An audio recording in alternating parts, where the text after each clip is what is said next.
जय हिंद दोस्तों, मेरा नाम है रंजन और स्वागत है आप सभी का आपका अपने यूट्यूब चैनल मैथ्स वाला पे।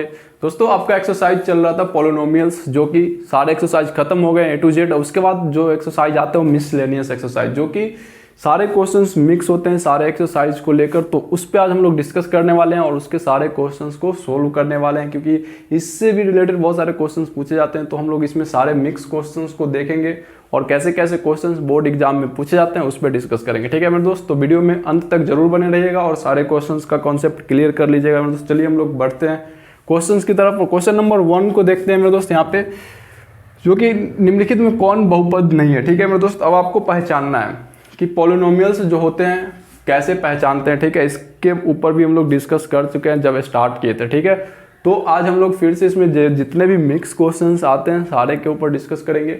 यहाँ पे कुछ ऑप्शंस दिए गए हैं और आपको पहचानना है कि इसमें कौन बहुपद नहीं है। ठीक है, तो इसका रूल बताए थे, आपको याद होगा कि जब फर्स्ट एक्सरसाइज स्टार्ट किए थे तो उसमें पहचानने के लिए रूल बताए थे कि पॉलिनोमियल्स में जो भी वेरिएबल होते हैं, ABCD के अक्षर जो भी होते हैं, उसके पावर अगर पॉजिटिव हो, ठीक है, या तो 0 हो या फिर 0 से ज़्यादा हो, यानी पॉजिटिव इंटीजर्स हो, ना कि निगेटिव, वो सारे के सारे क्या होते हैं, पॉलिनोमियल्स होते हैं। अगर पावर निगेटिव हो जाए तो पॉलिनोमियल्स नहीं है। सिंपल पहचानने का तरीका आप ध्यान में रखना, पावर अगर पॉजिटिव हो तो वो पॉलिनोमियल्स हो सकते हैं, 0 हो पॉलिनोमियल्स हो सकते हैं, 0 से कम हो पॉलिनोमियल्स नहीं हो सकते हैं। और 0 से कम क्या होते हैं, जितने भी निगेटिव इंटीजर्स हैं, जैसे -1 हो, -2 हो, -3 हो, सारे के सारे पॉलिनोमियल्स नहीं होंगे।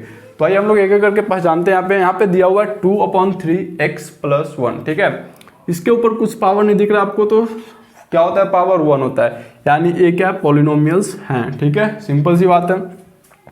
इसमें x का पावर क्या दिख रहा है मेरे दोस्त, 2 भी दिख रहा है, 1/2 भी दिख रहा है, यानी ये भी पॉलिनोमियल्स है। पावर 0 से हो या प्लस में हो तो भी क्या होंगे, पॉलिनोमियल्स होंगे। 1/x - 1। ठीक है मेरे दोस्त, यहाँ पे x क्या है, फ्रैक्शन में है, फ्रैक्शन में, तो उसको फ्रैक्शन से हटाएंगे तो पावर क्या हो जाएगा, निगेटिव।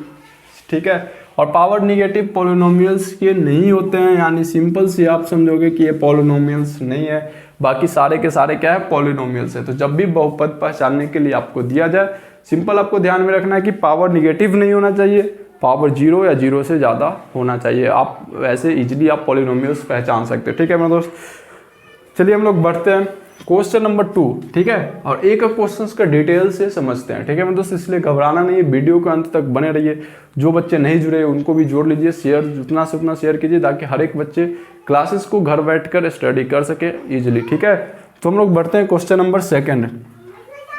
और क्वेश्चन नंबर 2 में पॉलिनोमियल्स p × x जो आपको दिया हुआ है मेरे दोस्त, x² - 3x + -4। ठीक है, अब इसमें p × x का एक शून्यक क्या होगा, इसके ऊपर भी हम लोग डिस्कस कर चुके हैं कि जब भी शून्यक पूछे तो उसमें या तो इस क्वेश्चन में आपको पहचानना है कि x का वो कौन सा वैल्यू होगा जिसको पुट करने पे यहाँ पे रिजल्ट क्या आएगा, 0 आएगा। ठीक है, 0 फॉर्म में कौन सा वैल्यू है उसको पुट करेंगे तो रिजल्ट क्या आएगा मेरे दोस्त, 0 आएगा। एक तरीका तो आपको ये हो गया कि कोई भी वैल्यू पुट करके आप चेक कर सकते हो। ठीक है, जैसे 2 का पुट करोगे तो 4 - 6 - 4, ये भी 0 नहीं आएगा।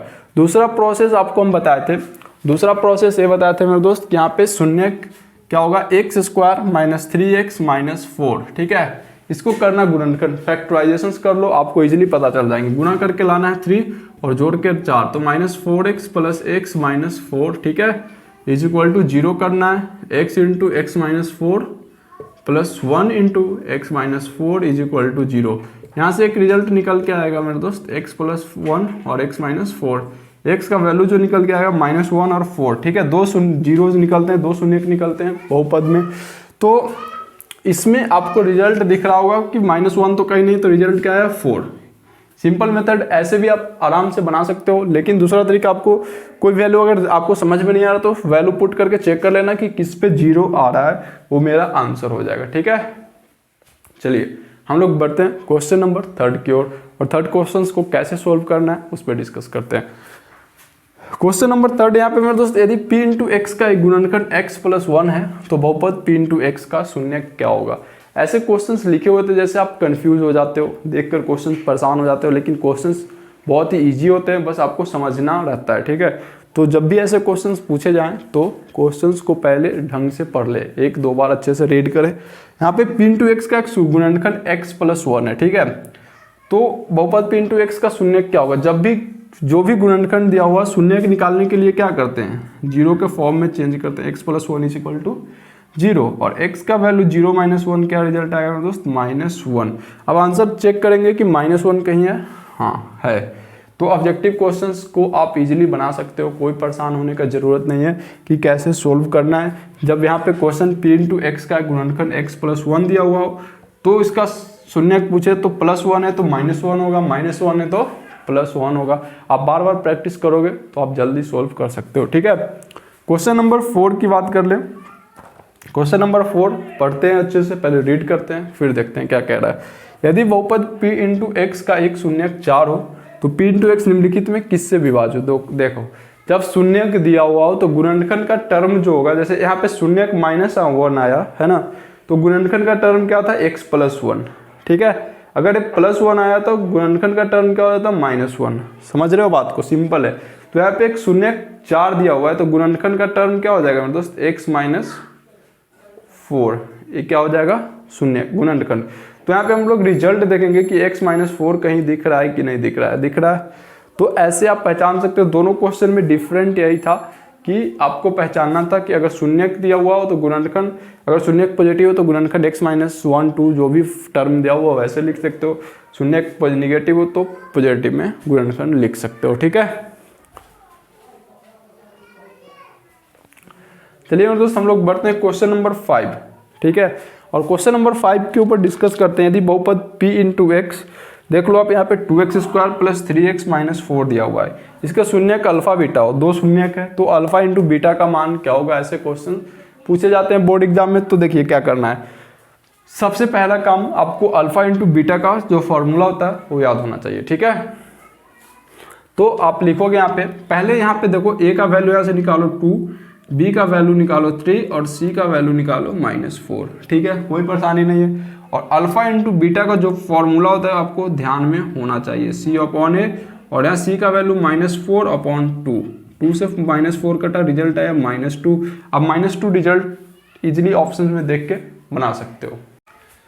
चलिए मेरे दोस्त हम लोग बढ़ते हैं question number next, question number 6, जो कि त्रिघात बहुपद के शून्यक आपको पता होते हैं 3 होते हैं, अल्फा बीटा और गामा, ठीक है। शून्यक आपको दिया हुआ है और त्रिघात बहुपद का फॉर्मेट जब आपको दिया हुआ रहे तो आपको इसके 3 फॉर्मूले होते हैं जिसको आपको वैल्यू फाइंड करने के लिए एग्जाम में पूछे जाते हैं क्वेश्चन, जो कि आपको ध्यान में रखना होगा। यहाँ मेरे दोस्त यहाँ alpha plus beta plus gamma, alpha beta plus beta gamma plus alpha gamma, और alpha into beta into gamma का आंसर निकालना है। तो सबसे पहला काम करना होगा, तीनों का आपको फॉर्मूला याद होना चाहिए, ठीक है मेरे दोस्त, -b अपॉन ए, c अपॉन ए और -d अपॉन ए, ठीक है।